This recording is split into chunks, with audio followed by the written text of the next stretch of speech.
Hey guys, it's Mr. Riz again, and so we're going to work on the last part 5 of activity 112, and we're going to be making the happy sprite finally move. So let's go ahead and get this started.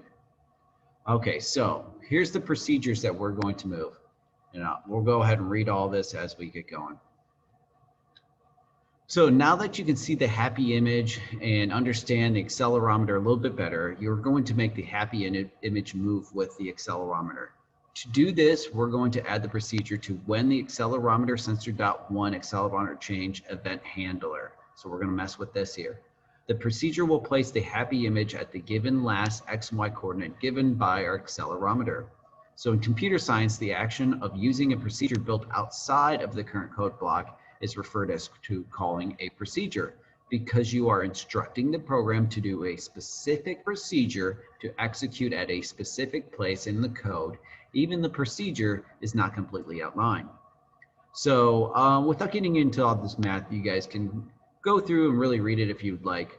But when we start here, we have a x and y location where we start, and then we move through these arguments, and then we have a final x, y. So this x1, y1, x2, y2 are all arguments that we can receive from the action, from the event, and we can use those at different points. So before, when we drug on the sensor here, we're going to go ahead and we would get the previous x and previous y. So those are the arguments we filled with those information. So let's go ahead and start getting some information. What we're going to do first, step 28. Can I zoom this in anymore? There we go. That's better. Is we're going to go ahead and get the happy image. We're going to click on it, and we're going to drag out the move to argument. Move to, or move to event, which calls two arguments.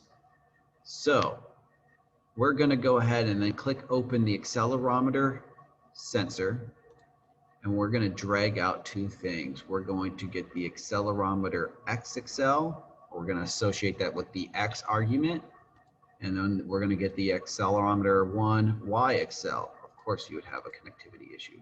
Oh, and you know what? That just reminded me, we are starting part 5, so I need to save this project as, that's right, part 5, P5. Okay, so should we test this out already? So the procedure to call, so what's going on here in the code is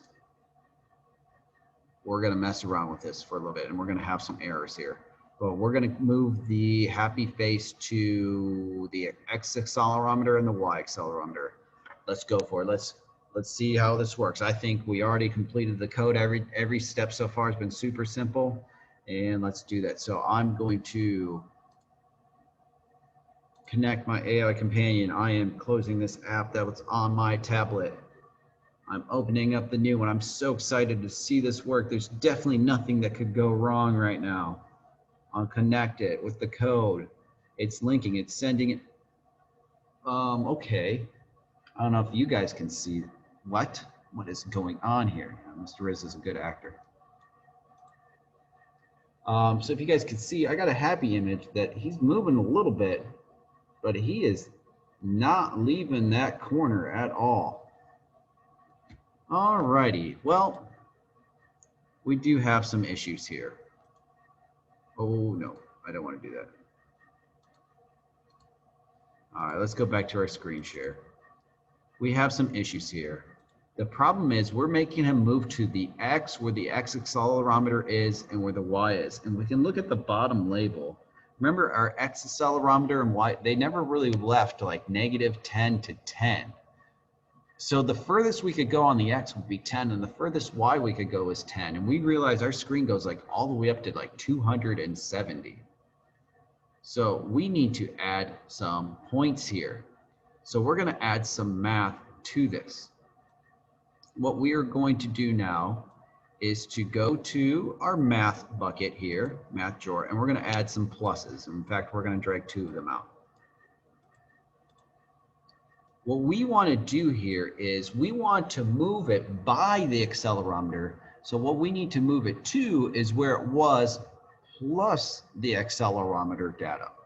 So we need to go ahead and kind of check our code here.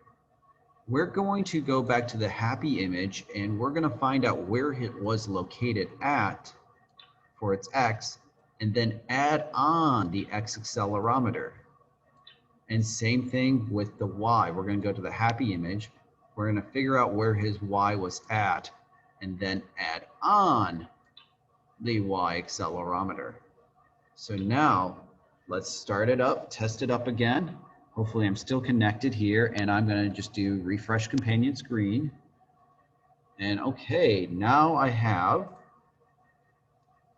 he's moving. Yeah, but so I can tilt him this way. He is not moving. He's kind of, well, okay, let me see. If I tilt it down, he moves down. If I tilt it up, he moves, but he's moving the opposite way that we go if I tilt left and right. Like if I tilt this way, he floats up the screen. If I tilt this way, he's floating up the screen. But if I tilt down, you can see it goes down. If I tilt up, well, you can't see, but trust me, he's going. So there's a problem when he tilts left and right. So that is our x-axis. We need to try to debug how to do this. What would make the values inverted on it? Well, one thing that we can do here is invert the number by changing the positive to a negative. Hope you guys didn't see that. So on our debugging process that we're going through, step 32 here, we have a problem with the numerical value of the axis not working. All right. The problem is our accelerometer is going in the wrong way. So we can do two different things here. What we want to do is use the opposite of the x accelerometer. So to get the opposite mathematically, we can multiply that value by -1. So I'm going to take this x accelerometer out. I'm going to go back to my math bucket here, and I'm going to get a times, drag the x accelerometer in there, and then I'm going to drag out a number. I don't want to times it by 0 because, you know, that would do nothing. But if I times it by -1, that should work. Alrighty, and I'll plug that in, and let's debug it again. Okay, now when I tilt it to the left, you can see, I'll try to show this again, larger screen. Oh, look at my lovely hair. I got to go on a run in a minute. If I tilt this way, he goes that way. If I tilt this way, okay, now he's tilting in the right direction. He's tilting pretty fast though, so that's the next thing we should probably change. Now it's fine here, but if we want to change, I can go ahead and make this a little bit easier. So if I go back to my math, I could probably drag out a divide. In fact, I'm going to drag out 2 divides because he's going fast both the x and y. So I'm going to drag my x formula that I have here, but I'm going to divide it by 4, we'll say. What this will do is it's still going to move them, but it will move them a little bit slower. And the same thing with the y, and I'll divide that also by 4. Let me just duplicate this here. So this is how we can build and adjust formulas. If you think about too, if you were going to make this a little bit more complicated, you could go through and make the variable increase as the time goes on. So add like a timer to this.